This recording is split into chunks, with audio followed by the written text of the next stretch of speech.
I am DYANAROZAY, and I bring a unique commentary to your favorite reality TV shows and whatever is popping on social media. If you are not a subscriber, please become one. Hit that notification bell too, that way you don't miss any of my videos. I go by DYANAROZAY on all platforms, and I appreciate every single one of y'all for rocking with me.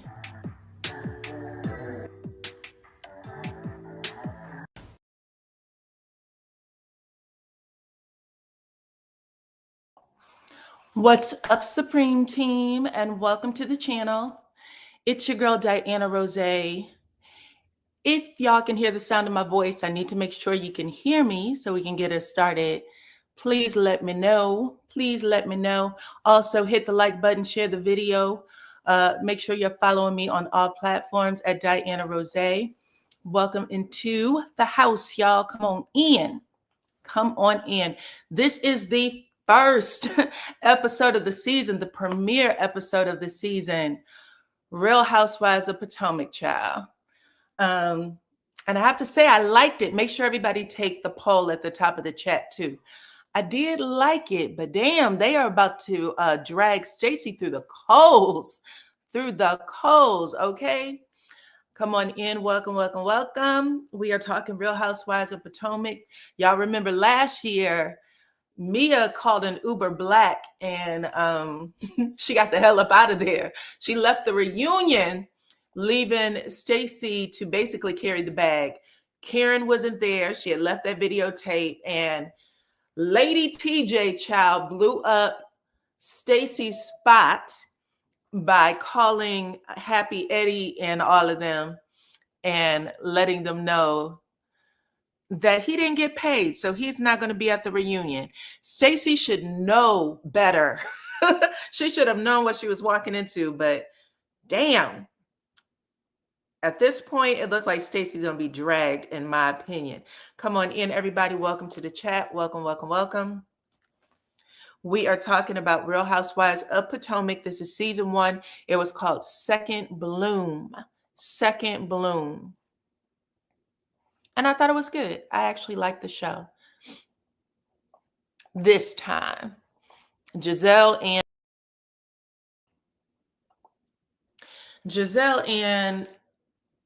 Ashley, they don't look like they have a storyline this season. It's the same old shit.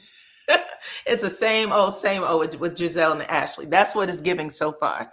I was looking, maybe even Wendy too, but Giselle, they didn't give us a storyline for her. I have no idea what she has going on. She had the one scene where she jumps on her bed and said everything in life is good for her. She's dating. She has jobs.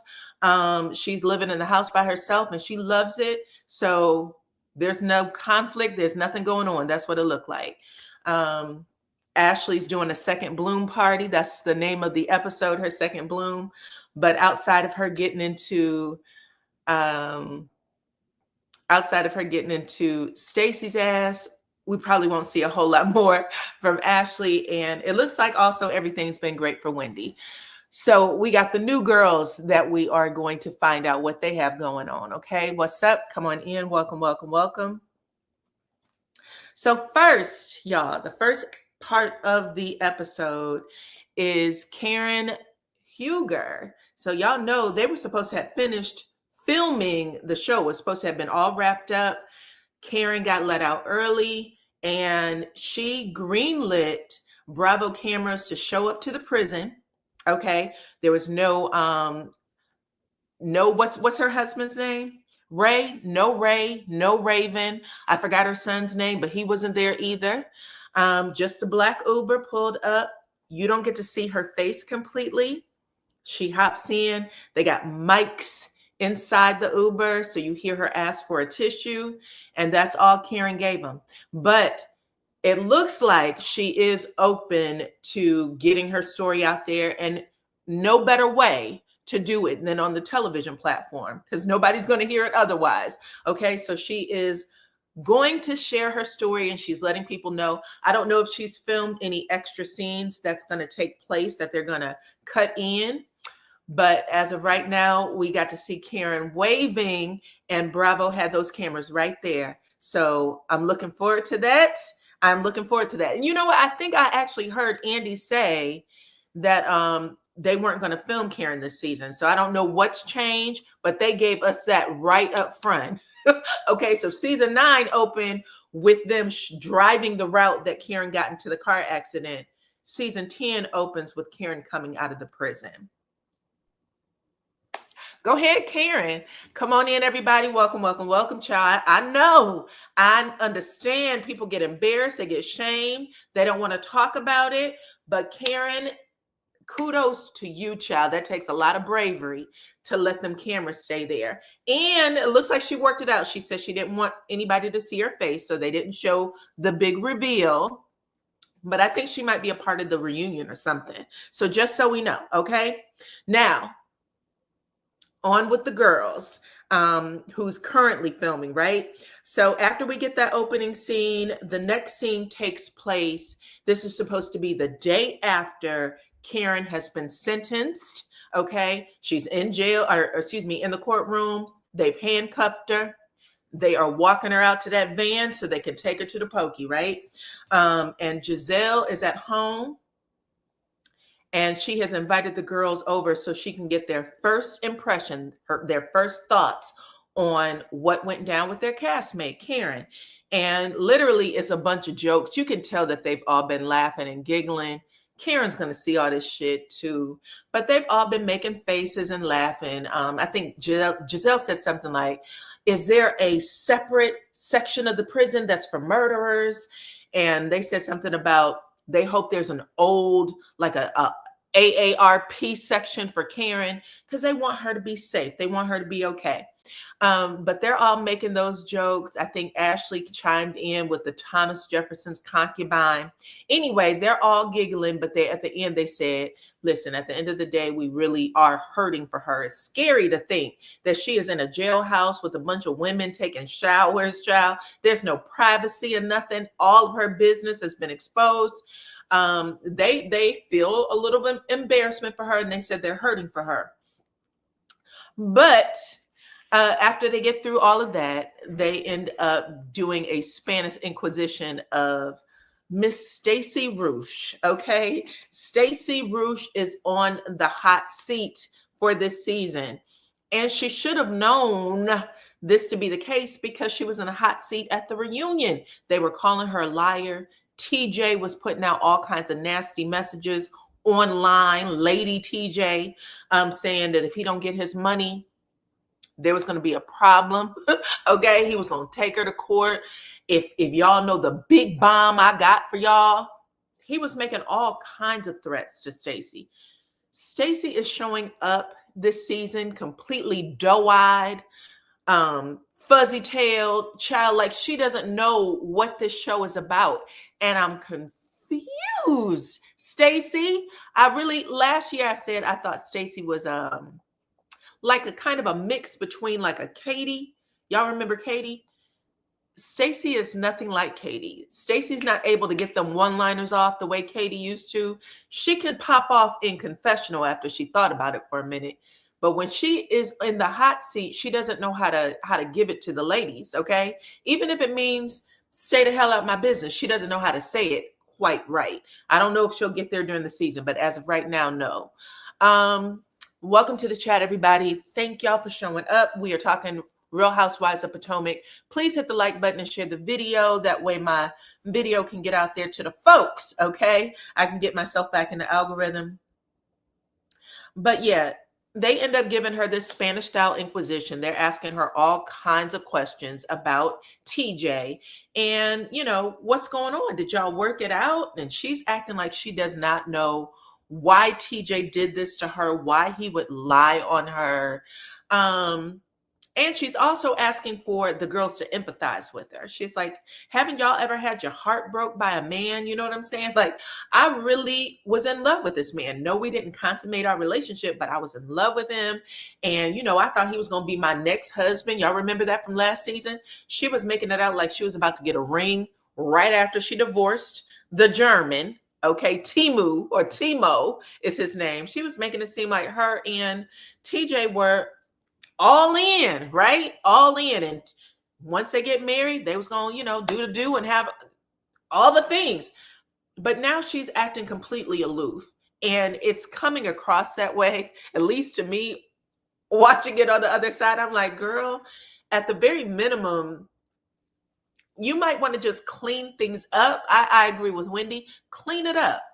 Don't allow this lie to stay with you for the rest of the season. You're going to be buying friends. You're going to be buying, your mama, your husband. Everybody's going to have to lie for you. And at some point, the shit's going to crack.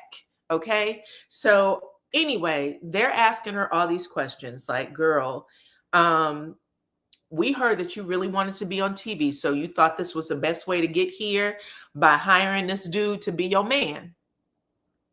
And she's like, I have no desire. That was not the case. And I would never do that. They keep at it though. They're like, well, what was it? Why do you think he came after you the way he did? Oh, I don't know. I don't think about it. I'm in a different place in my life now. She's making up every little excuse that she can. But at the end of it, she just simply says, listen, everybody here has had a problem with a man, including you, Giselle. She makes a threat to Giselle. And Giselle said, keep me out of your shit. This is about you. And she's not lying. This is about you. When Giselle's in the hot seat, she's in the hot seat. And if you want to threaten Giselle, you're going to have to put it out there. You can't just say, girl, I got some shit on you. Put it out there if you want to threaten Giselle, because that's not how Giselle plays. Ever. Okay? Anyway, when Stacey realizes she's not going to win, when she realizes she's not going to win, Stacey got up from that seat. She steps on out of there, got in the car, and all you saw was tail lights. Tail lights this scene. This is her first scene. Tail lights in her next scene. And I'm like, if this is all she's able to give, bravo. Y'all going to have to correct it. You can't let her walk out of all the scenes. But anyway, after she leaves, Giselle said, I wasn't even going to do this shit, but now I am, okay? Since she wanted to come after me, now I'm going to give it to her. We were at the Essence Awards, some awards for women that they were giving out. And she said there was a lot of high-profile people there, actresses, actors, and one lady who is a good friend, I think she said BFF of TJ, pulled me aside so that she was arming me with tea so that I can talk about what's going on with Stacey this season. I don't know who would do this. And I actually looked up who TJ would be friends with. And the only person I could see that was at the Essence Award was Jackie Harry. Okay. And you want to know why? Because TJ was on 227 with Jackie Harry. Okay. Jackie Harry, or whatever she calls herself, Jackie. TJ was on 227. He looked completely different back then. Completely. Not as soft as he appears in the face and jaws right now.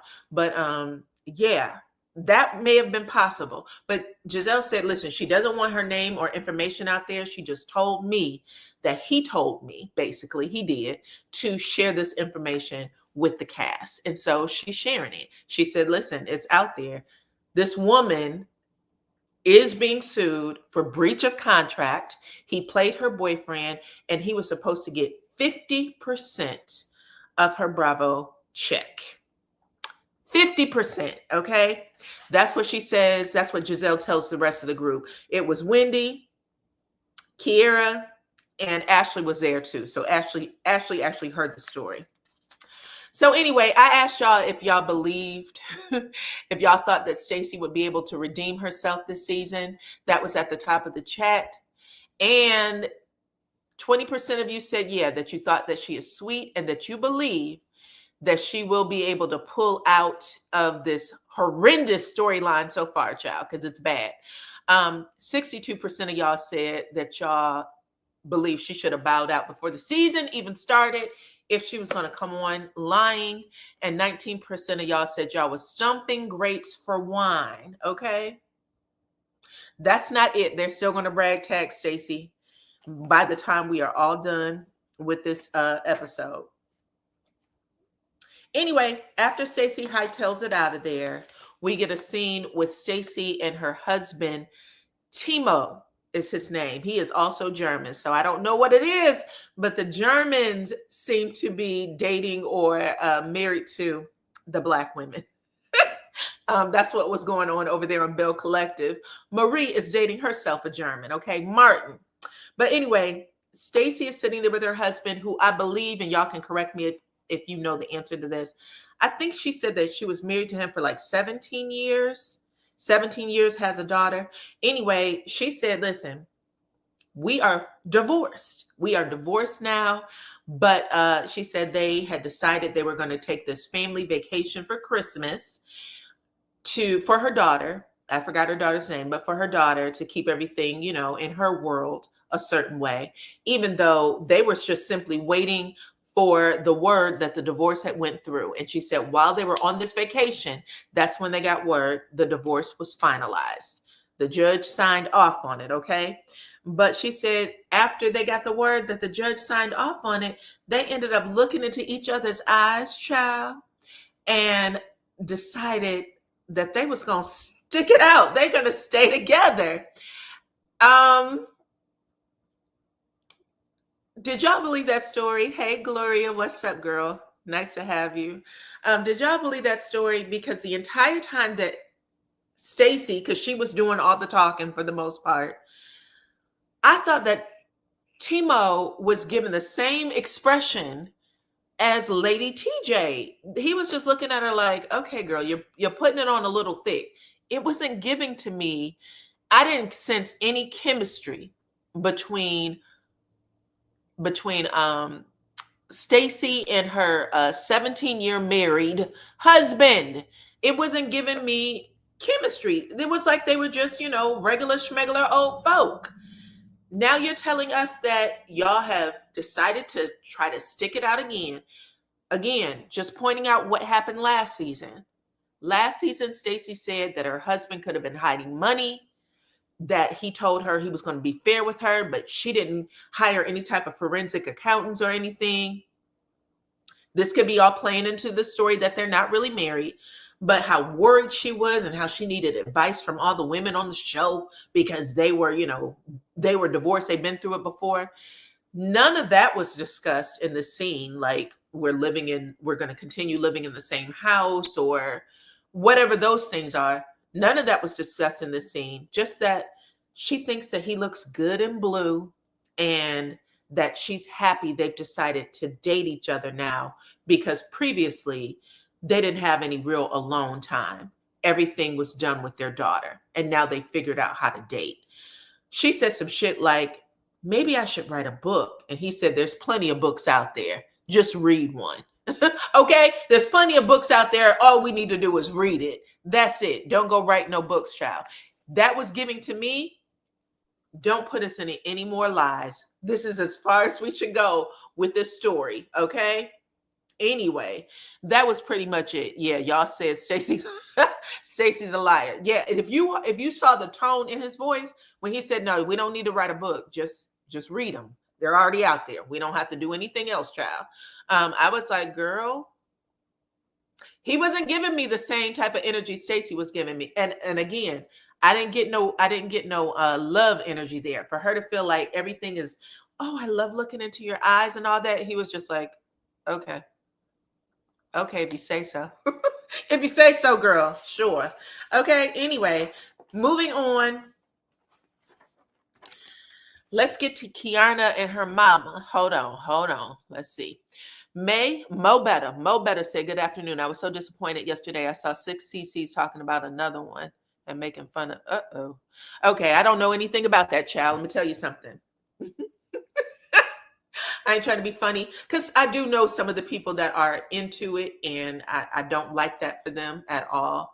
But I don't care about any of the bullshit fighting because back in 2023, when the shit was happening to me, nobody said a word, not one word. So I'm trying to just stay in tune because I know how damaging that shit can be. Okay. 2023 and 2024. With big content creators who just wanted to take my followers away from me. So I don't have a whole lot for it. Anyway, let's get to Kiana and her mama. So Kiana, I think it's a Kiera. May I say her name wrong? Kiera. So Kiera actually is no longer with Greg. Y'all know last year she was engaged to an older gentleman by the name of Greg. I forgot how many years is there between them, but I think it's significant, like maybe 15 or 20 or something like that. Anyway, she was my man all over the place last year, talking about when she's going to get married and, oh, my man does this too, and my man this and my man that.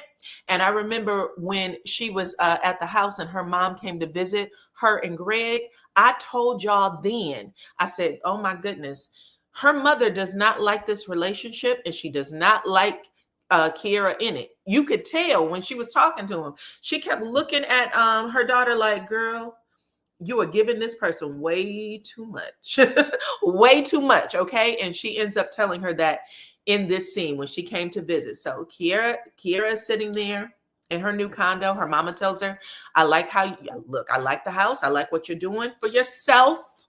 Okay. I am glad that you are moving along because I didn't raise you to follow after no man. I raised you to be a strong woman with a voice of your own and with a damn mind of your own. Okay.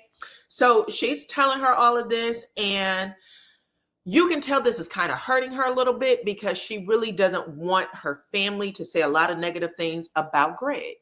She says, listen, things didn't work out. Y'all remember last year, he really didn't want to be on the TV show.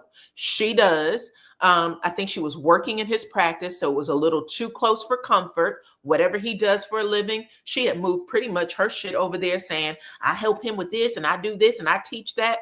I was like, you're not giving yourself any room for you at all. Some relationships can take it, some can't. This was a man who's been married before, has kids, and she looked like she was just trying to move in a little too quick and he wasn't having it. Anyway, her mother tells her, I really wanted you, I'm happy where you are now because I didn't like the journey you was taking before. And Kiara says, she's like, look, 3 months after I moved out of Greg's house, because y'all remember they bought that house together. At least that's what she said. She said they bought that house together and, or they were, no, my bad. She moved into his house while they were waiting, having a house built for the two of them. And she said that they were doing it together. Anyway, come on in. Welcome, Lady D Keys. Anyway, she says, 3 months after, we broke up, he gave me a call and said, you want to go to Jamaica? And I was like, yeah, I want to go to Jamaica and talk. So he asked her if she wants to go to Jamaica and talk, which sounds like a booty call to me. Okay. I was like, what y'all talk about? What did y'all talk about? Anyway, she said they went to Jamaica and they decided that they were just going to date. And right now she's happy. She's happy with where she is. I'm calling BS. I don't think that's true. You don't go from being head over heels in love and wanting to get married and building a house together to moving into a small ass condo. Okay. And thinking that dating is fine. That's just not how it works. So she's not over it. And child, she's going to have to take them baby steps until she gets to the other side. That's just how it works. And that works with everybody. Sometimes it's hard to break up, right? Breaking up is hard to do. And you could tell that she's having a hard time. Anyway, her mama's encouraging it. She don't like him, period. All right. Come on in. Welcome, welcome, welcome. Stephanie said that she can't stand Stacey's smile. Even her smile is fake. Can't stand her lies. Okay. Stacey is a TV personality. I think she worked on like the Home Shopping Network or something like that. So she has a personality. She had a personality on the Home Shopping Network and she's brought it onto the show. So a lot's going to have to happen to get her out of that because that's where she is. You know what I'm saying? Anyway, moving on to Wendy and Eddie. Oh Lord, child. So Wendy wants everybody to know that they are happy. They're in a good place right now. Y'all remember Wendy quit her good job as a professor. Okay. I think she still does some sort of QVC. Okay, thank you, girl. So she worked at QVC, not Home Shopping Network. Anyway, Wendy quit her good job as a professor. She still does spots on the news because I think she also like did anchors and things like that. So she still does that. I know she attempted to launch a YouTube channel, but it looked like that went bust. She also attempted to launch a candle line, but that went bust. So outside of this TV show and Happy Eddie and his product line, which sounds like it's doing amazing, because she said, listen, our money ain't funny, baby. He has now decided to franchise. He's pushing his business off into another state. And it looks like things are all good. So that might be some of the major money that's coming into the house. And she wants people to know that she married the right one. Okay. She says she loves Eddie. She loves how he thinks. She loves his business acumen. She said other people love it too, because clearly, I think she was accusing Stacey of starting a, one of the Happy Eddie lines for herself, a happy, funny cigarette line. So come on in. Welcome, welcome, welcome. I appreciate y'all. Hit the like button and share the video. Anyway, so Wendy is bragging that married life is still good for her, which is great. I hope that she stays. I think Wendy has a beautiful family. And, you fight to get yourself to a place where everything is good when you are married. And it looks like that's where she is. So she's shining. Her husband looks like he knows what to do and not to get himself caught up in any BS with the women. Okay, so don't do it, sir. Anyway, that's how that scene ends. It was really a filler scene. Next up, we have Ashley and Stacey. Ashley meets Stacey at a boutique, I guess to invite her to her second bloom party. Come on in. Welcome, welcome, welcome. To invite her to her second bloom party, which is a divorce party, but to also, confront her on what Jackie Harry allegedly told her about TJ suing her for breach of contract. I don't know why they got Ashley to do this. Who else could have done it though? I don't know. Ashley seems to be the person who is always the bearer of bad news. And she seemed to take pleasure in it, even though she goes, I don't like to do this. Maybe it's a nervous smile. I don't know. But whenever she comes to confront somebody about their business, Ashley has a smile from ear to ear. So, you know what I'm saying? And I don't know. I'm sure it's me. I don't like to see people do this. I always want to smack the shit out of somebody. I almost want to smack people when they are smiling at me and trying to tell me my business. It doesn't fly right for me. But Ashley's there and she's doing it. And she's letting her know, child, listen, do you want to come clean or not? Because I decided, I'm going to share with you, when I was at the Essence Festival, the Essence Awards, she gives the name of the actress, even though they bleeped it out. They didn't have permission to use it. She said it will backfire on her.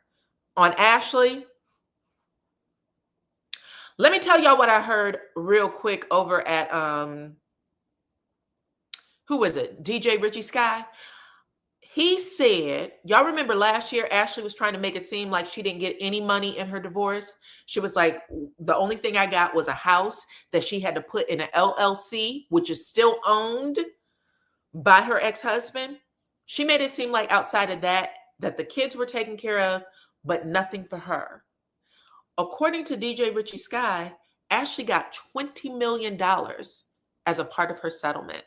So she lied. She didn't want anybody to think she got money, which that's cool. I understand. Sometimes you want to keep your riches to yourself, right? But she got money and she got a lot of it. Okay. Considering where Ashley comes from,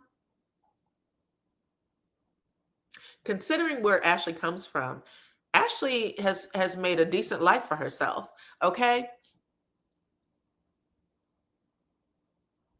So anyway, she said, this is the name of the actress. She actually shows me this actress who's dressed to the nines, I'm sure, at the Essence Awards, opened up her clutch, pulled out her phone, and showed Ashley screenshots of the, I guess, legal documents saying that Lady TJ was suing her.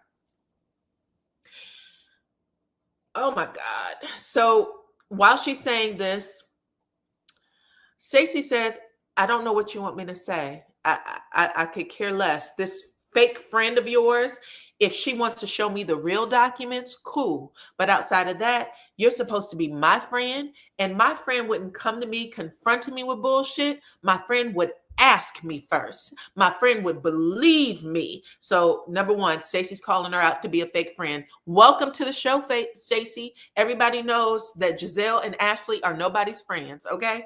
But anyway, she said, at the end of the day, instead of Googling me, why not Google a goddamn voice coach so that you can learn to sing better, child? I was on top of a roof, on top of a roof on the hottest day in damn Maryland or Virginia or wherever y'all are from, Potomac.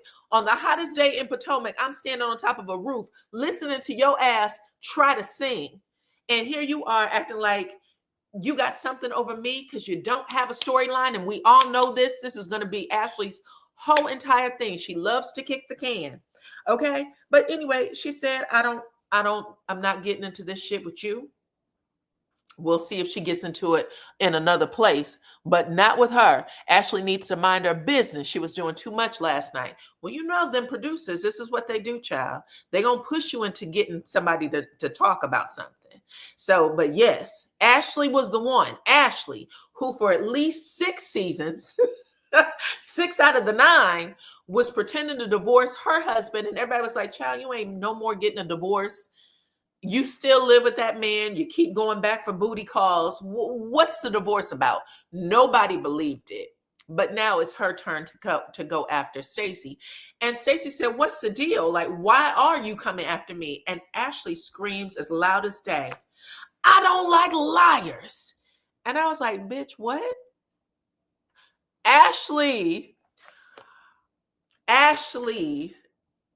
Oh my God. Anyway, after she screamed she doesn't like liars, I was like, girl, you have lied the majority of your time on this show. But again, she's all gas, no brakes when it comes to Stacey. That's all I can tell you. Anyway, Stacey gets tired of her shit. I guess she's embarrassed. The lady at the counter, because they're at a boutique, the lady at the counter is like, did we really allow y'all to come in here to film this shit? And Stacey said, you can catch my headlights or my brake lights again because I'm out of this. She left. She ends up leaving, okay? A hit dog is always hollering. Who's the hit dog? Who's the hit dog? Is it Ashley or Stacey? I asked y'all if y'all believe Stacey. The majority of y'all said you do not. I really liked Stacey last season. I actually thought she was cool. Okay, you're saying Ashley is. But I hate that she's getting caught up with the likes of Giselle and Ashley, because they don't let up off of you. They won't let up off of you. And if you don't know how to say, okay, so what? My bad, or I lied, what are you gonna do? Whip my ass? You gotta say something. You know what I'm saying? To get them to move left. And you can't pretend to threaten them. You either say it or don't.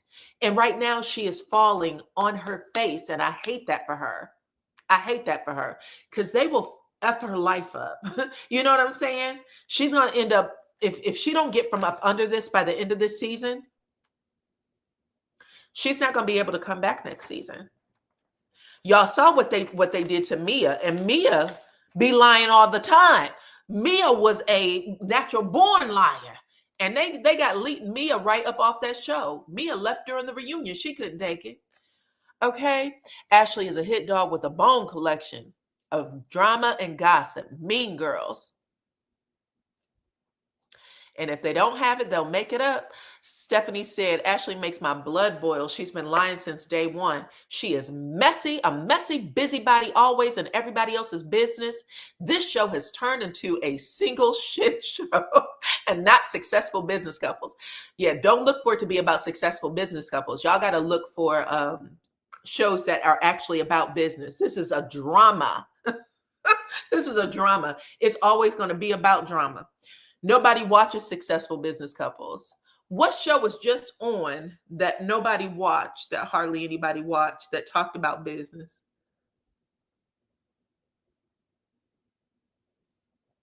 Was it Heart and Hustle? Heart and Hustle had like business components every episode, and nobody watched it. Nobody watched it. And it was actually a good show, but they tried real hard not to tear each other down. All the stuff that people asked for. All the stuff that people asked for. And I keep saying, y'all remember for at least 5 years, Oprah went broke damn near trying to keep that damn network up and going. She only had shows on about friendship and businesses and all the stuff that was positive and nobody watched. As soon as she put on that damn reality show, what was it called? Something, whatever it was, the restaurant show with Tim Norton. Then everybody started watching it. That was her first #1 show. Everybody loved it after that. And then she had people buy her out. But outside of that, nobody watched it. Nobody watched it. We love to say it, but we don't watch it. The majority of people don't anyway. The majority don't. There might be people that watch it, but we need to make sure that people balance it.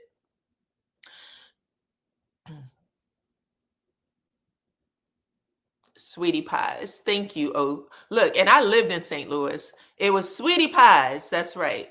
That's right. That was her first #1 hit. Outside of that, she didn't know what she was doing wrong because everybody kept telling her, please give us the positive programming. And she was like, I'm going to fight to bring positive programming to this platform. And right now, people cannot stand her. And they keep trying to tear everything about it down. And I'm like, nobody watched. She went, that network went dark practically dark because she couldn't keep it up. Anyway, moving on. So Kiara introduces a new friend to the show by the name of Angel. And I feel like Angel and Giselle are not going to get along for all the obvious reasons. Angel's pretty. She has a husband that is, an ex-football player. What's his name? Melvin, something. Denver Broncos. Anyway, and she said, listen, people, when they first meet me, they think I'm a bitch. I don't know if it's the resting bitch face or what. I was like, it could be because you might be just a little bit of a bitch. I don't know. But she was like, people think I'm a bitch. It sounds like you're the type of person who don't like to get ran over and you tell people like it is right up front. But I can tell you right now, Giselle does not like those personalities. So I'm going to be interested in seeing how these two clash during the season. Anyway, Angel goes over there, Kiara goes over to Angel's house, and Angel is literally pouring it on thick. She wants people to know that she is loaded. Okay, I got money, I got wealth. She is very, very bougie. And that husband of hers, he wasn't able to walk out the room until he kissed her goodbye. And that, my friends, when you have stuff like that going on, because you know what I'm saying? You can leave the room, child. I saw you 5 minutes ago, but coming in and kissing people on the cheek and, well, I'm about to go and kissing them on the lips. I said, oh shit. Now we have some real interesting stuff because this is the type of stuff. This is the type of stuff that the other girls don't like. They don't like it. They don't. Praying for Karen to return to the show. Karen did return to the show. She opened the show. She opened the show. So she's already given the rights to Bravo to film her. Either they probably have some sort of after show or whatever you call it, like a special that they're going to do with Karen. But they opened with Karen. Karen approved Bravo's cameras. She approved mics and she approved an Uber Black to come pick her up from the prison. So she good. She good. She's ready to tell her story. Anyway, Angel and Kiara goes on a walk. They go on a hike. They are on her property, child. She said, listen, I got a trail right behind my house. Anyway, after she shows everybody what she's working with financially, they go outside. She said, we gonna have to rustle these bugs to get down this damn trail. But her and Kiara end up talking about Wendy. It turns out that Angel knows Wendy from school. Now, this was a dig. This was just a little bit of a slap. I caught it, though. But she said, yeah, Wendy's much older than me. When I was going into college, she was coming out. Well, that would make her what, 4 years? I don't know if it's much older, but come on, girl, what's going on? Why are you acting like that? She said Wendy's also very ambitious, which shouldn't be a problem because you seem ambitious. But she was kind of giving Kira a nod saying, I know you got a problem with her. And Kira explains it. She said, listen, Wendy got two faces. Okay. When I talk to Wendy in privates, like when we're doing one-on-ones and we're in private, or when I call on the phone to give her tea, she's all ears. She's, she seems like she's my girlfriend. She seems like she's my friend for real. But when I see her in public and it's for a big event, she gives me the cold shoulder. And I don't like that shit. I don't know what that's about, but I am going to check her. Okay. So basically Angel's like, yeah, I don't know why Wendy's like that either. And I'm like, how would you know what Wendy's like? You just said you didn't know her. But she's throwing her hat in the ring to come after Wendy. I tell you, the new people be making me laugh. The two faces. Yes, that's what she said. Anyway, she said that she, at the end of the day, I'm about to get in her ass because I don't play with friendship like that. When you see me, I don't care where we are. Approach me, talk to me, say hello to me, something. But don't be, hey girl, on the phone and then acting like you don't know me when we're in public. For whatever reason, she feels like Wendy shuns her, or she's pretending not to know her, like she might be embarrassed by her. But she is taking this very, very seriously. She's taking it to heart. She does not like the shit at all. Okay? Moving on.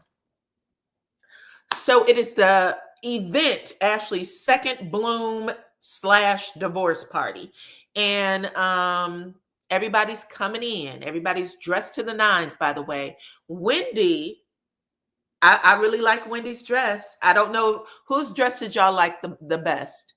Oh, you thought Wendy was backpedaling? Okay. Let me tell y'all what I saw. Maybe I didn't see it all the way because sometimes I'll be writing and looking up. But anyway, I really like Wendy's dress. I think that Wendy is on the highbrow of fashion. She's outdressing everybody on the show, it looks like. But everybody looked nice, okay? We find out that Giselle has a new friend by the name of Tia.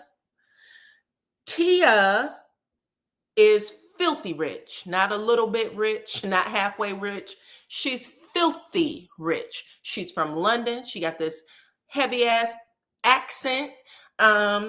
Beautiful woman. She said, listen, she said that everything about her is prim and proper, that she is part Nigerian, that she is a princess in Nigeria. And she said people can't play with her when it comes to her money and her game. She knows what she's about. She knows what she has. And basically, you are blessed to be breathing the same air that she's breathing if she's in your space. Okay? Yeah, she said you're blessed to be breathing the same air she's breathing. It just so happens that she is with Giselle as a friend. Giselle said, we met at some party and they share twins in common. They both got a set of twins. But she said right now she's loving the Nigerian princess. So we shall see. They're replacing everybody, little by little, right? Anyway, everybody else is coming in, and Ashley has to do this big scene where she comes down a flight of stairs in this ball gown, child. She damn near broke her neck every step she took down them steps. There was also these sparklers that were at the end of the step. And I was like, Ashley is going to catch that dress on fire. She's going to catch that dress on fire and come tumbling down them stairs like Michael Jackson did in that damn Pepsi commercial. Everybody was just sitting there like, girl, nobody tried to help either. I just thought they were all like, okay, Ash, this is what your ass get for doing too much. Okay. Come on in. Welcome. She says she's royalty, child. Tia says she is royalty. Anyway, moving on. Ashley gives a speech where she says she started from the bottom. Now she's here. Okay. She said, listen, child, everybody know I come from humble beginnings. Y'all know who my mama is, child. You know where my daddy is and who he's about. That they played that season after season. She said, but after all of that, after becoming a beauty queen and a restaurateur and marrying a very rich, wealthy man who enjoyed a lot of things, not always her. She says she finally made her mark. Now she is in her second bloom. She done had her children, and she's about to relive the rest of her life. Amazing. And she's not lying, especially if she got $20 million. Okay. If she got $20 million, she's going to live the rest of her life pretty damn well. Okay. You said Wendy is a pretty lady, but she gets on your last nerves. Okay. I was about to talk about that. Look, let's get it. Let's get to it. Kiara confronts Wendy at this party. Wendy was talking to, I think she was talking to, was it Giselle? Giselle and Angel. And Kiara said, do y'all mind if I have a moment? Okay, so she's not going to make this a big scene. She said, do you mind if I have a moment? And Giselle said, listen, you can have it, but I am going to be bringing my ass back over here because I need to know what y'all got going on. Okay, so Giselle, they leave the scene. And Kiara jumps right into it. She said, I don't like the way you handle me. I don't like the way you handle me. I think that when you and I are having one-on-ones, I get a different side of you. Okay. She gets a homegirl side of Wendy.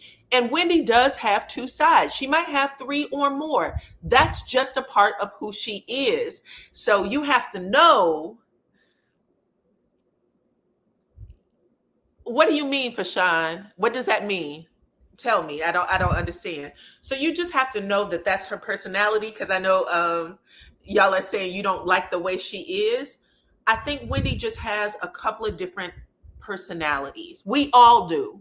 We all do. We are completely different at work than we are at home. We are completely different with our children than we might be with our mother-in-law or whom, you know what I'm saying? That's just true. But Wendy has gotten it to a place where she knows how to, what's the word I'm looking for? When she's around certain people, she can zone out. So her homegirl personality, that's never going to come out on stages where she's with, the upper echelon. It's never going to come out. That's just what it is.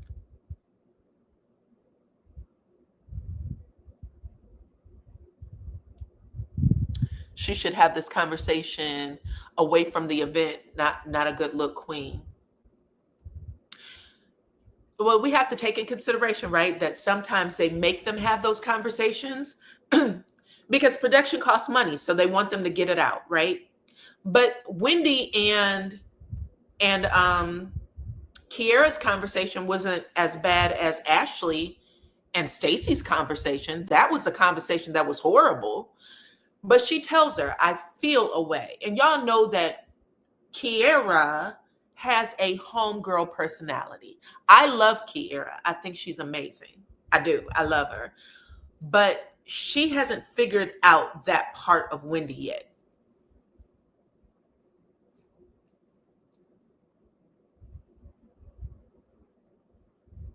She hasn't figured out that part of Wendy yet. So she has this conversation with her. And she said, listen, girl, when I was at this event, first of all, I called you. I told you I was sponsoring it. You didn't tell me that you was a speaker, and I would have thought you would have said something. And Wendy's like, well, I didn't think I had to say anything. When you told me you was a speaker, I wasn't trying to trump you being when you told me you were a sponsor, I didn't want to trump your being a sponsor and be like, girl, I'm a speaker. So I just said, hey, great, you a sponsor. I was trying to cheer you on for there, right? And she goes, okay, well, look, Kiara says, okay, cool. Maybe that's what you intended to do. She blows that right off. Like, okay, she explained it, no problem. She said, but what I didn't like is when your ass was on the stage and you saw me, you didn't speak, you didn't wave, you didn't acknowledge me, you didn't shit. And that I don't do, because when my friends see me, they say hello. Okay. So she felt a way about that. And there are a lot of people who feel disrespected when people don't speak to them. And Wendy said, Wendy listens, first of all. I have to say this. I respected the fact that Wendy didn't try to jump in and cut her off. Wendy literally sits there and she's listening to her and she's trying to understand where's this coming from, because they may be from two walks of life. They may be. And she says, I don't I don't even know how I don't even know how to explain this or apologize to you. She said, I was on the stage. I had a job to do. And, hey girl was not in my head. It wasn't in my head to do. And she said, well, that's a problem. That's a problem for me. I need it to be in your fucking head to do.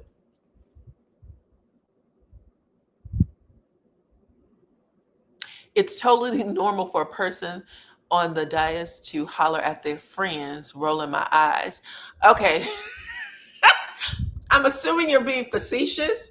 A lot of people were on the fence about this. A lot of people, some people were on Kiera's side, on Kay's side, and some people were on Wendy's side. I've been around enough Wendy's to know how they process. I don't know how to explain it other than that. If I'm on the stage, I'm at work and I'm not going to be piecing you up, dapping you up, none of that shit. I'm not doing it. So there are people who feel away, but I was actually like, Kiera, I wish that you wouldn't have I wish that you wouldn't have brought this up, because Wendy chopped her down so quick when she gave her the answer, like, I'm at work and I don't know what you wanted from me, but that was never going to happen. And it didn't matter to me who you were. That's just not how I do. That's not how I am. I'm not that person. I think that Kiera just doesn't know Wendy well enough, and I don't want her to make this a problem. I want her to be able to learn her a little bit better. It was a ridiculous complaint. Okay, so see, Pacino said this is some bullshit. I'm not even entertaining it. And that's exactly what I was thinking. Like, again, I'm watching it. I understand Kay's side. I get it. I know where she's coming from. But she needs to move around and get to know this group of women a little better. This is her second season. So she doesn't know all the ins and outs, and she got to know it. I understand that she might have been around some people that are very wealthy or whatever the case may be.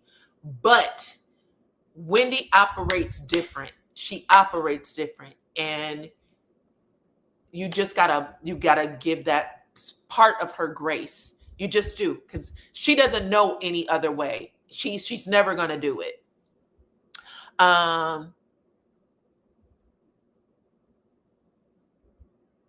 Wendy's run from me because I have a degree in reading you down. I don't even think she meant it in a negative way. That's the thing. I think Kiera saw it that way, but I don't think Wendy actually intended it that way. I think that Wendy becomes who she needs to become in whatever space she's in, because that's how she gets success. Period. Wendy turns on who she needs to be for whatever that space is. And that's it. There's some people that just do that. There's some people that do it. When Wendy first came onto the show, she wanted everybody to know that she had like 18 master degrees and a PhD and a this or whatever. You know what I'm saying? Like, that was really important to her, because all the rest of the girls were being very regular, schmegular, and common. And she didn't understand why people weren't, I guess, into her more. And it took her a minute to find her rhythm. But I like Wendy, and I actually like her on this show. I think that we are best represented when we see all sides of us. When we have just one person, if every show had a Kiera and that's it, it doesn't do us any good. We're dead in the water, because we're not all Kieras. We're not all Giselles. We need a Giselle personality, a Kiera personality, an Ashley personality. We need a Wendy personality. That's a real person. And I love it. That's why I love these shows. It's because for the first time, and y'all can, I don't know if you agree with me or not, I don't consider myself an old person, but I grew up not seeing Black women on TV the way we see Black women on TV today. You didn't see them in commercials for toothpaste or, to wash your hair. We were like a mystery unless you were watching like Showtime at the Apollo or some shit. But we need to see all sides of Black women in order to be successful in all spaces. Very shallow having degrees don't make you better than others. I agree with you. I don't think that makes her better than others. If I didn't explain it correctly, is Wendy had to find her voice on the show. And when she came on, she thought that if she could just be education Wendy, that it was going to get her, the love and adoration from the rest of the group. It does not. You have to find your voice. You have to find your voice. And we all have a friend that's incredibly intelligent and smart. And that friend that you love may not be liked by everybody. You know what I'm saying? But you have to figure out how to move in all circles. That's just how it is. You got to be able to be comfortable talking to the gas station attendant and talking to the head of the hospital, period. I think Wendy has figured out her voice. And I think when she's in the zone, she does what she does. Thank you, Glow. Thank you. Dr. Efeso to me will always be somewhat socially awkward. She's not gregarious. She's not a gregarious personality. I agree. I like Wendy. I hope that Wendy gets to continue on the show. I think that, again, we just need to see all personality types. Right now on RHOA, which used to be the #1 show, because it did have, people were different and they were able to be different and not have a problem. I'm going to agree with DJ Richie Sky on this too. Right now, everybody on RHOA, in order to show themselves the same, they all got to twerk and shake their ass. And we don't have to do that. If that's what you do, that's cool. But not everybody on that show has to do that. Come on in. Come on in. Hey, Erica. Welcome, friend. You think Wendy uses accomplishments to degrade others? Okay. I accept where you are here. I didn't think she was degrading her in the storytelling. When Kay had a chance to explain it, I thought Kay just doesn't know Wendy. That's what I thought. I was like, she just got to get to know her. And when she does, she'll feel differently. Because I think that Kay likes a lot of different people. I don't think she needs, a certain type of person to be friends with. But I think that she's not used to a Wendy personality. I don't know how to explain it better than that. I may not be explaining it right. But I thought that when she said it, when it was all said and done, I think that she probably was recycling it in her head, like, what the? Did I say it right? And even now, I think she went live last night and she tried to explain it. And she said, you guys, you don't get it. But when I'm around Wendy in certain spaces, she's one way.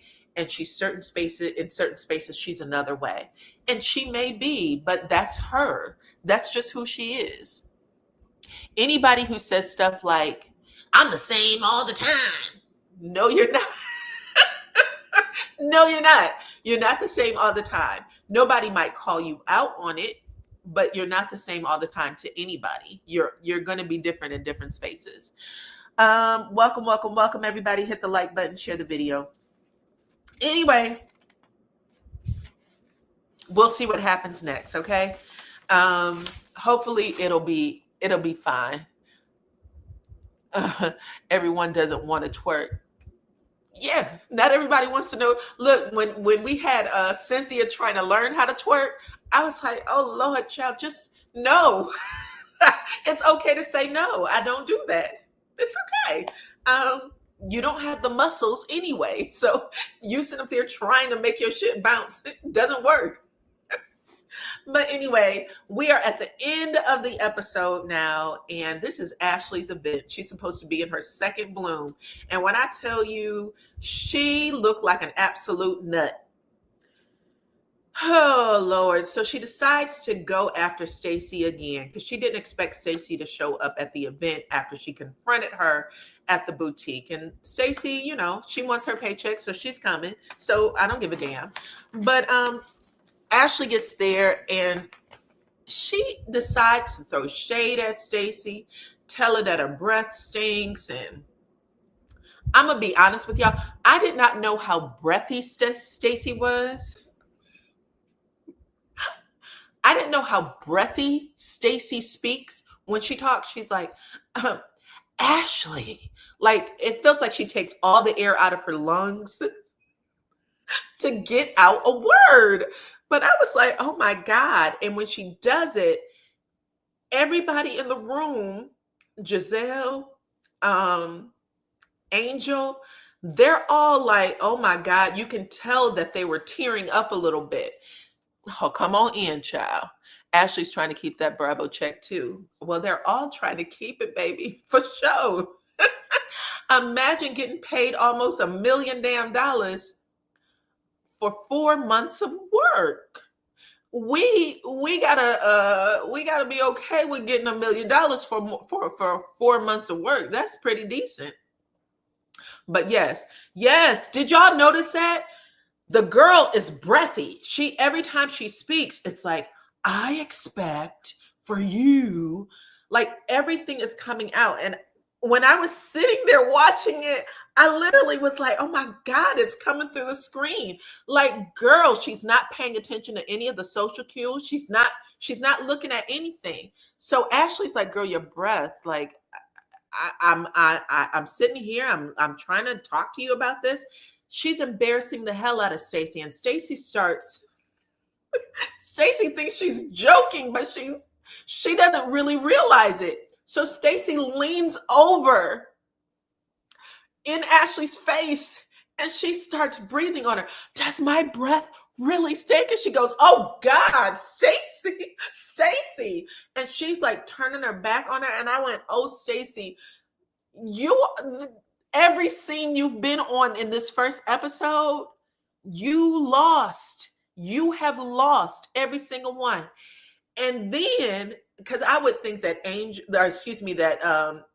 sometimes Giselle and Ashley, they have been known to do certain things off camera and then try to, bring it back and make it seem like, shit's going on. But when Angel said, girl, my eyebrows, that breath is hot, I was like, oh my God. It looked like, she said, you look like you were in the room. I was making faces when that scene was going on because I was like, oh my God, I feel so bad for you. Anyway, Stacy was hot as fish grease. She was trying to drink the champagne. And she wanted very desperately for people to see her. And you know what I'm saying? Like she was the stand-up person. But Ashley handed her ass. She was like, you're a liar. Your breath stinks. What do you want us to do? Everybody at this party heard it. It was bad. It was bad all the way around. I don't know what they're going to do. And if that wasn't worse, if that wasn't bad enough, last night on Watch What Happens Live, one of the first questions Andy Cohen asked Giselle, does Stacy's breath really stink? And Giselle said, yes. It comes from within. It comes from within. It's internal. Oh my God. Oh my God. T-Bat said that was a little too mean girlish for you. Well, I'm going to say this, T-Bat. I'm going to say this. When I first saw it, when she first said it, I was like, that's mean. That is mean. But then when I saw how everybody else was reacting, even in that first scene, because I had to go back and watch it twice, they all have this thing, this expression that they make when they're around Stacy. And I was like, oh my God, that's a real thing.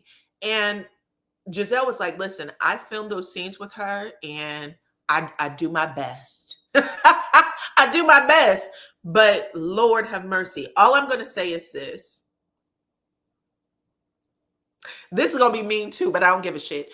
Last year when Lady TJ was on and she was trying to kiss she was trying to kiss TJ or get TJ to kiss her, and he put his fingers on her lips. And he put his fingers on her lips like, girl, don't do that, okay? Like a Martin Lawrence skit. I remember thinking, oh my God, I'm so embarrassed for her. But now it's all making sense, okay? I think there was a whole lot of shit going wrong with TJ, but I think that someone just needed to tell her what was real, and they didn't, and that's unfortunate. But I will say this. Stacey is on a show. She saw this show. She's seen past episodes. She saw what happened to Mia because she was a part of the season with Mia when Mia walked off the season. She saw what they did to the Grand Dame when they were saying that they was going to take her to Betty Ford. We're doing an intervention. We're about to kidnap her and take her right on down to Betty Ford, right? You saw all of those things. For her to expect them to be different to her is wild, especially since Karen pulled her aside and told her, child, you better step up your damn game. These heifers will eat you alive. She wasn't lying. She wasn't lying. Come on in. Welcome, welcome, welcome. It is what it is, child. There's not a whole lot you can do. Once you decide to be on these shows, you're a part of the show. You're a part of the show. Anyway, I'm going to give this episode like an 8 out of 10. I'm going to give it a solid 8 out of 10. My prayer is that Stacey redeems herself, even if it means telling the truth. Right now, Bravo has played her, not just the cast. Bravo played her too, because Bravo actually showed the typing of her name into the divorce website. And her name didn't come up. Her name didn't come up as having a divorce. So they are pointing out that she's lying. It's not just the cast. Bravo producers are also pointing it out. And that's not a good place to be.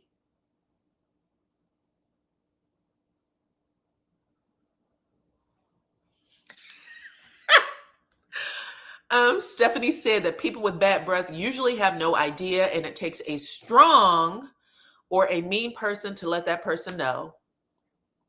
Her dentist had first responsibility to tell her about her breath because I know that he or she smelled it. I don't know. But I think that when people tell you have bad breath, you should believe them. You should believe them, and you should go find an answer for it. There's answers. You can get it. Okay. But anyway, hit the like button, share the video. When Bravo got involved and they showed that the girl wasn't really divorced, that's a problem, because once them cameras start doing that or the producers start doing that, you're going to be working on the other side. You're always swimming upstream, always. So they're either giving you the opportunity to correct it when everybody has their own individual producer. When that individual producer comes to her and say, girl, we did type your name into the divorce, website, and it didn't show up. She needs to answer it. Her answer right now is, I don't have to show it to you, and I don't care. And, that's not good enough. That sounds like a 3-year-old. What I have an issue with is, why didn't coward TJ do his own dirty work? Why does he allow another person to tell it? Well, good question. It was a woman's only event. And even though Lady TJ does hang out with the girls sometimes, he was not allowed to be there. It was actually an event for women only. But I understand what you're saying. It's because TJ wanted to embarrass the hell out of her too. That's the other problem. TJ wants to embarrass her. We saw that last year. TJ definitely came after that girl after the season was over. He was sending all kinds of, putting all kinds of crazy shit on his IG and sending it out to social media. So she knows what she's dealing with. She knows what she's dealing with. And I respect her trying to take the high road. But for TV, it doesn't always play out well. when you get back on, you have the platform now, because TJ doesn't. She has the platform to say things about TJ, to set the record straight in a way that TJ will never recover from. So we'll have to see how she plays it out. But like I said, the production is going against her, right? Production is going against her. And then what was the other thing? And then Ashley and Giselle are starting episode 1 with the breath shit. You're thinking it's not registered in the system yet? Well, here's the thing. I appreciate that, T-Bat. She actually said, Stacey actually said on the reunion stage, if I'm not mistaken, I'm divorced. I think that's what she said. Y'all correct me if I'm wrong. Ashley said she was divorced, and I think that she also said that she was divorced.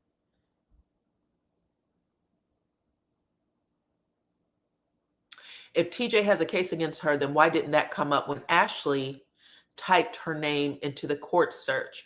So it could just be a search specifically for divorces. But I'll say this, because I actually looked it up too. I wanted to see if there was any pending lawsuit against Stacey Roosh, and I think his name is it Timothy Anthony Jones or some shit like that? Hold on. I looked it up and I couldn't find it. So I don't know if maybe it doesn't exist anymore. His name is Thomas Anthony Jones. Thomas Anthony Jones.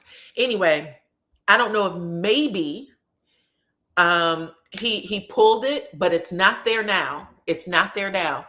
Hold on, child. Hold on. SG said that the Germans love Black women. I am a Black woman and I was born and raised in Germany, and I'm still there. But it is more like a crazy fetish. Well, that's good to know. You know, Germany has a dark past, correct? Everybody knows it. Everybody knows it. And they did a lot, from what I'm understanding from the stuff I read, to clean things up so that that type of history doesn't repeat itself. The United States has not done the same kind of work. And even though the United States has always been presented as a melting pot, for whatever reason, there was a bunch of people who put in a president who wants a very clean separation. Hold on, y'all.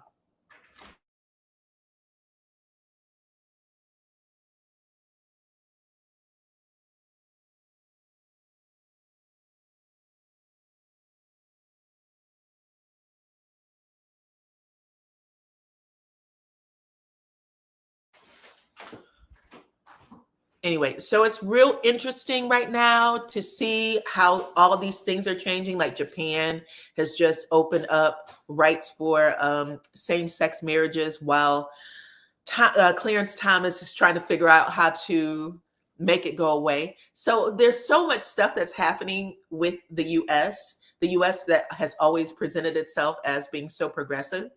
It's just, I don't know. My heart hurts a little that I am living through this era. I mean, I'm happy to be alive, but child God, we don't know what's going to happen next. Stacey did say that she was divorced, and yes, she took a dig. That's what I remember too. She said, yeah, it didn't take me 18 years like it took Ashley, right? She was making all kinds of cracks and jokes. So she was divorced on the reunion stage. It takes months before they start filming the next season. It takes months before they start filming the next season. So she kind of put herself out there and didn't expect these girls to come for her. And I don't know why, because they came for her right there on the stage. They came for her right there on the stage. In my opinion, you couldn't find it because TJ is a lie. Okay, TJ is a lie, just like he posted on his IG that he was going to show receipts and we haven't seen him. Well, he was teasing her, right? I agree. I don't know what to think of TJ.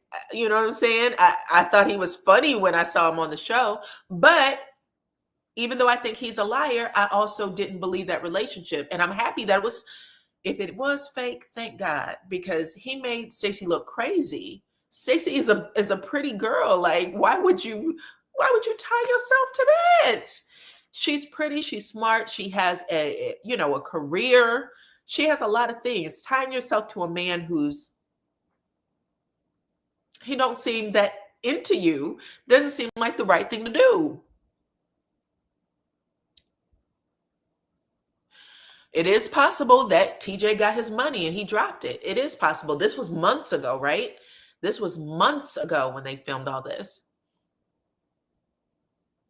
You don't think any of them have a storyline this season? This is what I think the storylines are. We know that something's going to happen with who is it? Who did I say didn't have a storyline? I said that Giselle, you're supposed to give us a solid foundation for your storyline, your first episode, right? We're supposed to know where you're going to move next. Giselle's not moving. She showed herself in her house by herself and said, I'm dating, and that's it. I do a podcast, this and the other. That's it. I'm happy. I'm happy. I'm happy. Okay. I'm happy. What's that song? I am going to see my husband. Listen to the conversation that Stacey had with her ex-husband. What do you want me to listen to, T-Bet? I listened to it. When I saw Stacey and Timo together, I thought, Stacey is giving me the same type of energy that she was giving with TJ. She's doing all the talking. She's making it seem like they're head over heels in love. He wasn't doing that. Not even a little bit. Not even a teeny weensy bit. He was like, girl, if you don't pipe your ass down. But tell me what you saw, because I'll go back and look at it. Kay is definitely reaching with Wendy. With the Wendy BS. The fans said that Kay was boring, and now she wants to come from Wendy and Stacey. So Kay, I don't know what her storyline is going to be either. I don't know if we're going to get to see Greg again, because he didn't want to film in the first damn place. But she was trying to leave the door open, like she still had a relationship with Greg and that they could move forward with marriage in the future. Her mama, though, tried to kill that shit. Her mama said, girl, don't you go back over there with Greg. You find yourself a young man, somebody you can have kids with, right? I want grandbabies. We don't have time. Time is, of the essence here. We gotta get the shit together. Time is fleeting, baby. Keep it moving. So I don't know if she's gonna make her part of her storyline is definitely gonna be Wendy, but I think she's also going to try to make us think there's more going on with her and Greg. I don't know why though. Ashley does not have a storyline. If she's starting it off with this second bloom party, I don't want to see any more Ashley. Look, I saw a preview. Ashley had a goatee.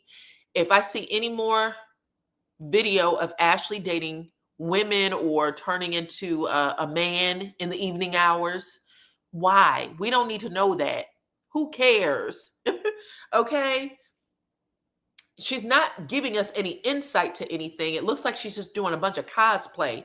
Leave us alone, Ashley. Stupid. Stacey just needs to come clean. If Stacey can come clean in this season, she will redeem herself and she'll be on top. If she doesn't do that, she's toast, in my opinion. Who else? And Wendy, at least Kay has her friend, Angel.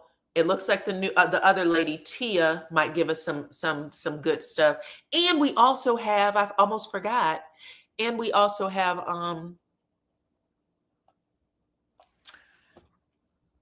her birthday is today. I just made a post and I forgot her name already.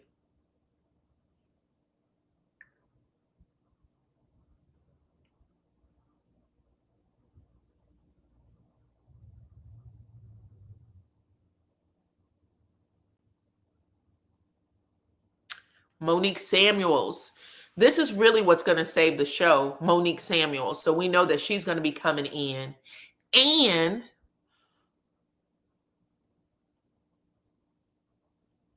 And Monique is going to have a bone to pick. Is it with Stacey? Who is she upset with about possibly dating her ex-husband, Chris?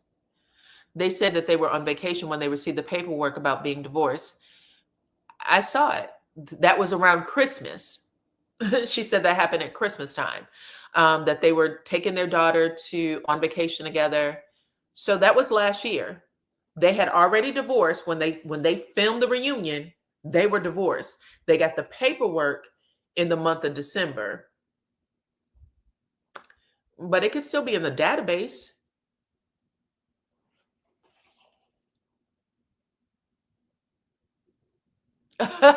Annette said, I don't think that Monique is going to save the show.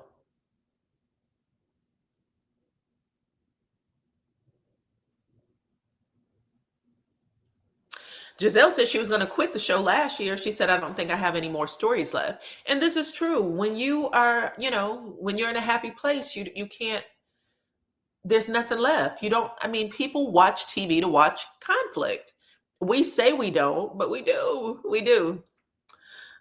Think about all the cartoons, the Roadrunner, Bugs Bunny, Yosemite Sam. From cartoons to books to movies, you gotta have a solid conflict. There gotta be something that people can follow and try to solve, because our brains want to solve problems. So it's hard to just watch people. I know people say about business, but nobody's going to give you all the details of their business.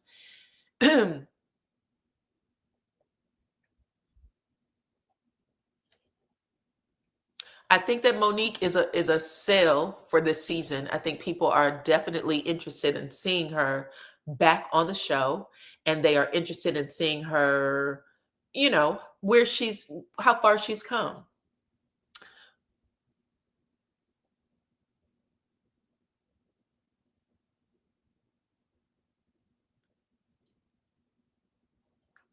All right. Y'all said, fuck this show, fuck Monique, fuck Stacey, F everybody. Okay. If you were the producer, what would you do? And please don't tell me you're following someone's business, child. Because nobody follows business on the show. What storylines would you want to see?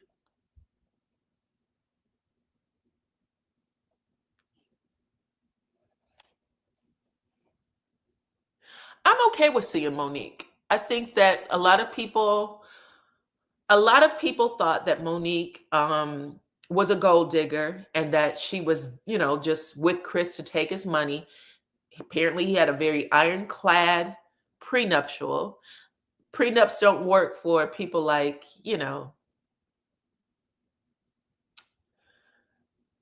for women. Sometimes people don't like for women to make out well in prenups. She didn't, so everybody should be okay with that.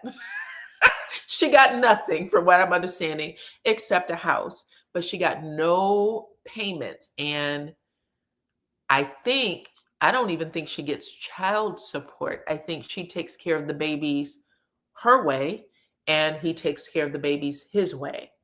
They have 50-50 custody, but she didn't make out with anything.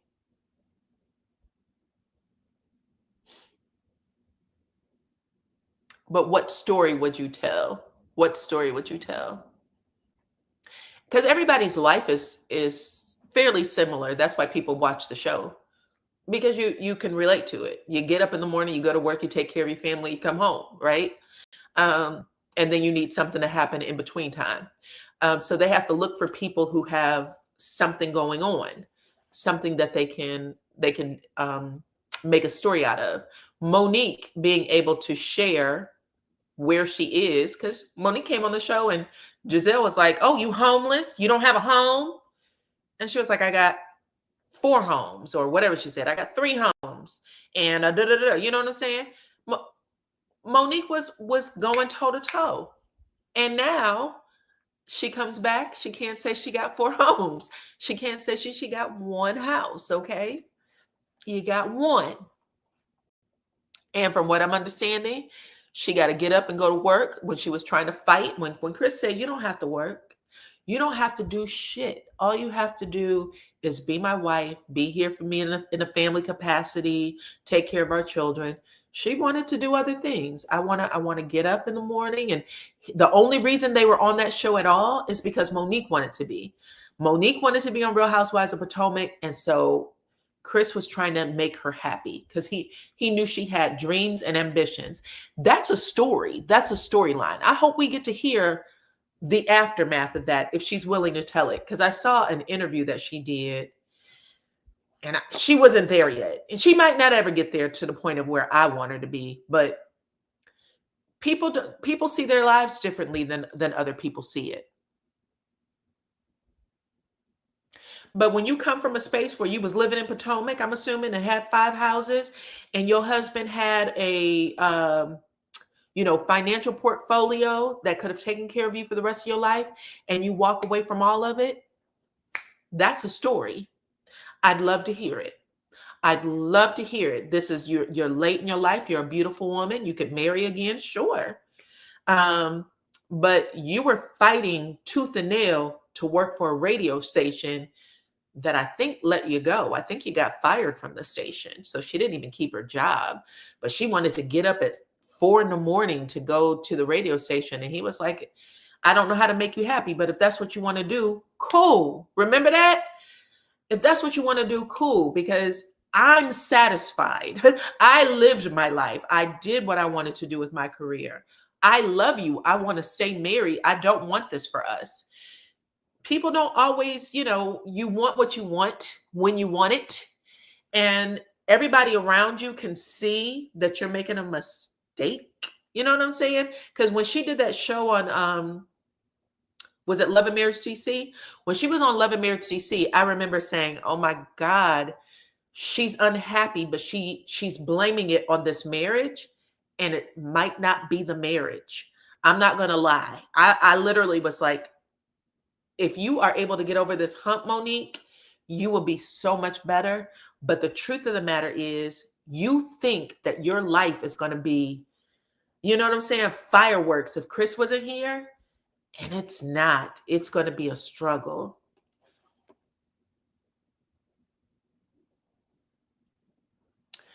You said Monique was mean to Chris at times on the show and she didn't like his mom. I don't think his mom liked her. I don't think his mom liked her. Now, listen, I'm not saying that marriage didn't have, some hurdles, some things they had to go through, some challenges. Chris is a football star. Does he have a ring? He's used to getting his way. He's used to getting what he wants. Period. I don't know why people didn't think that Chris is a very commanding presence. You know what I'm saying? I used to laugh when people like, Chris is so nice. I'm like, he just doesn't have to choke people yet. But Chris, he gets his way. He knows what he wants and he gets his way. And I think for a long time, remember when he said, I want a baby with Monique? He was like, I want another kid. That's the agreement. I want another baby. And everybody was like, ooh, why won't he let Monique do X, Y, and Z? And she gave him the baby. She knew what he wanted and she tried to satisfy him. When she started getting fed up and it felt like the walls were closing in on her, she associated it with Chris in the marriage. Even though Chris said, when we watched that final scenes of her on Love and Marriage in DC, and Chris said, I don't care what it is you want to do it. I just don't want to get divorced. I just don't want to get divorced. He was wise enough to know that she was in a spell. She wasn't wise enough to know that. She wasn't wise enough to know that. And now they're apart. But I do want to see her reaction to the idea that Chris is out dating, going to concerts. He didn't slim down. I would like to see her reaction to that. I really would. I'm okay with that. Monique is a solid, I like Monique. I think she was a solid, um, a solid cast member on that show. And I hated to see her go. I liked her. I hated to see her go. I understood it though. And I'm happy that she's able to come back on her own terms. And I hope that she gives us a real story.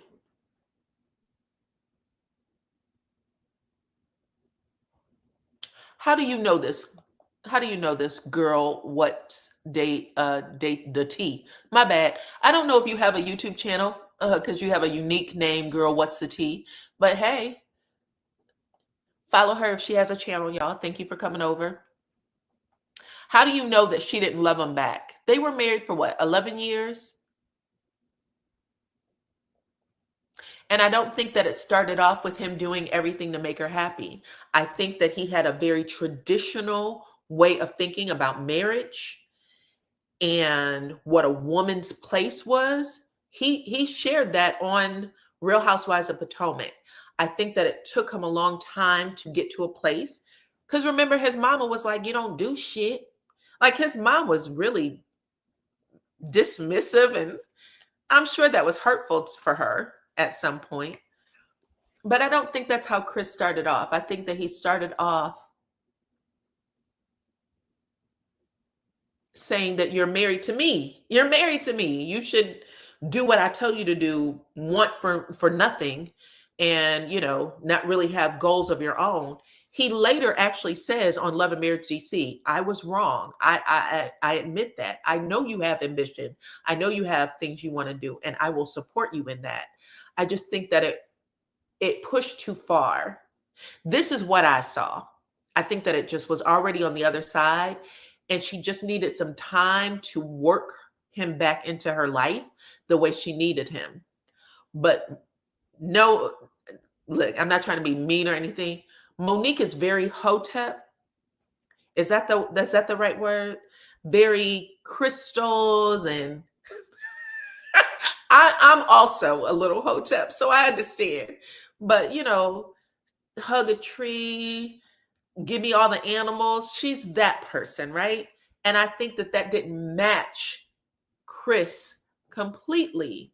Chris was not that. Chris was, like I said, a football player, a man used to getting his way, a man used to winning, a man who, this is what marriage looks like. This wife needs to be here doing this on this day, cooking dinner, raising kids, barefoot and pregnant. That's what he wanted. A very traditional Southern marriage. She was not. And then when he tried to meet her halfway, she was already out the door.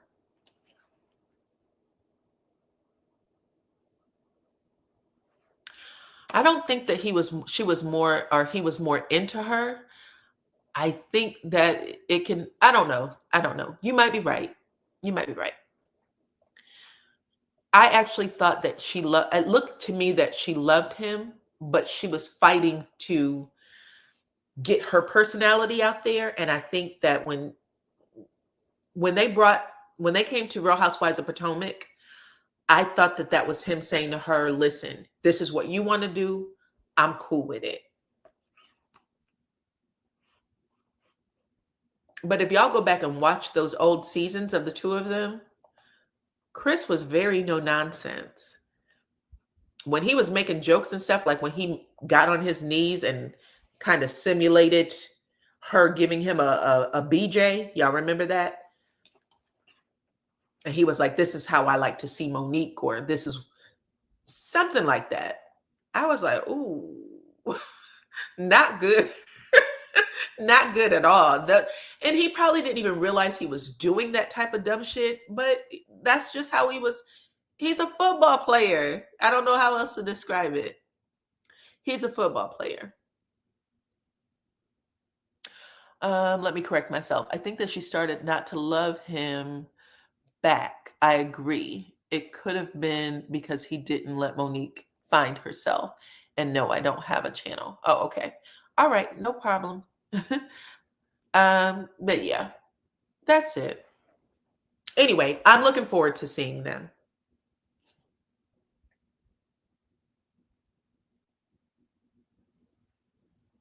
I do think that them coming to DC should not have happened. Their marriage should have come first. They weren't on very long, though. They were only on for that first season, and their marriage was already a problem. They came on letting us know that their marriage was a problem. And this was all the rumors that was happening on Potomac, right? All the ladies was telling their business, and Monique fought it tooth and nail. She fought it tooth and nail. She fought that she might have had an interest in her trainer, and then the girls made up a rumor about her, about the baby, Chris's youngest, possibly being the trainers. There was a lot of nastiness that happened on Real Housewives of Potomac that did not happen on Love and Marriage DC. Not one single person came after them the way people did on Potomac. That's why when I watched her interview, I thought, Monique, girl, that's not true. But I also know that, you got to live and look back at things. Hindsight is 2020. She has a lot of feelings. And so I want to see how she interacts with Gizelle, who went after her. Gizelle went after her and had a meeting, a side meeting outside of the show with Ashley and Candace. I think everybody was there except for Karen. Even Shanice, or whatever her name is, she was there. And they all sat down and plotted to make the story come out that she was having an affair with the trainer by saying that she had the baby. And they were like, that baby looks exactly like Chris. We can't do that. But when you have all that type of stuff happen to you, all that nasty stuff happen to you, I'm happy she was able to get off that show then, because she needed to sit back.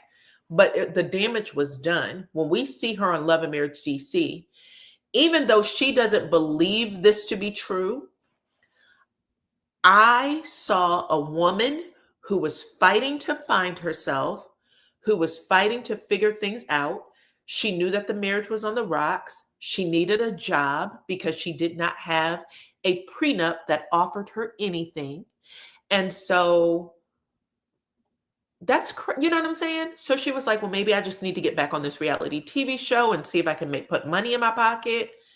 But it all blew up in her face anyway. It all blew up in her face anyway. And I think she was married to him for 11 years, maybe a little longer, maybe closer to 12, and walked away with nothing. And she's proud. She's like, oh, I didn't take any of his money because I can do. That's not what prenups are for. Prenups are so that you don't have to start again. What you're never going to get back is that time. There's a whole bunch of young kids and young women and people that are in spaces that you were never, you know what I'm saying? Like the stuff you used to do, you can't do anymore. You can't do that anymore. So her job is as a personality now. And I think she sells like oils. I don't know if she still has that as a job, as a thing she does, but I do know that her platform isn't expanded, right? People get on reality TV to expand their business. I have a bar, I have a whatever it is you're selling, and people are able to come in and they like you, so they want to be a part of whatever you got going on, or spend money with whatever you got going on. I think Latrice just opened up on Bell Collective, and she said so many people come to that damn restaurant, they're building condos on top so that people can spend a couple of days in the condo and tour the city and things and eat at the restaurant.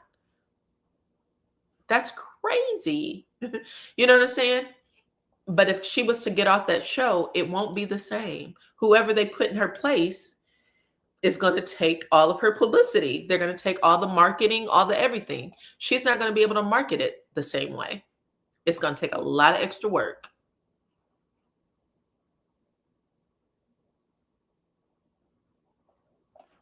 So I want to hear her. I want to hear what life after being married to a football player is like, what her pockets, if she's willing to talk about it, what her financial situation is.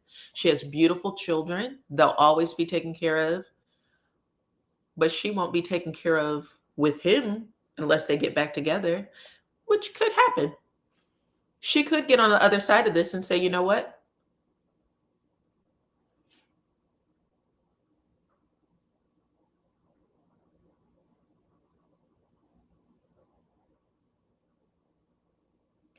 She didn't gain the following, I feel, because of her and Candace's situation. I agree. I agree. That Candace fight was so bad for her, and she was trying to start that business, that it just didn't pop the way it needed to. And then she left the show, and then, she had to promote it herself. I think they're co-parenting well. I do. I do. Um, he actually has, and he wasn't a social media person before, but he's on social media a lot for him, where he shows himself with the kids and having family time and going to church and all kinds of things. He was at the Escape concert with Candy and them, and he shows himself out quite a bit. So yeah, that's it, y'all. I'm gonna wrap it up now, but I appreciate y'all for coming through and hanging out with me. And we will see what happens next, child. We will see what happens next. But so far, I'm going to give this episode an 8. It's a solid 8 for me. And the rest of the girls are exactly what we see. But I'm looking forward to Monique's appearance. I'm looking forward to the rest of the season. I want to see if we get anything more from Karen. Right? Because they showed Giselle writing Karen a letter. So perhaps Karen is answering Giselle and writing her back. We'll see. But that's it. That is all, you guys. Let me get my screen up here. Hit the like button, share the video on your way out. Follow me on all my platforms at DYANAROZAY. Thank you to Lady D Keys and all of y'all who came through to hang out and support me in this review. And I will catch you on the next one. Bye-bye.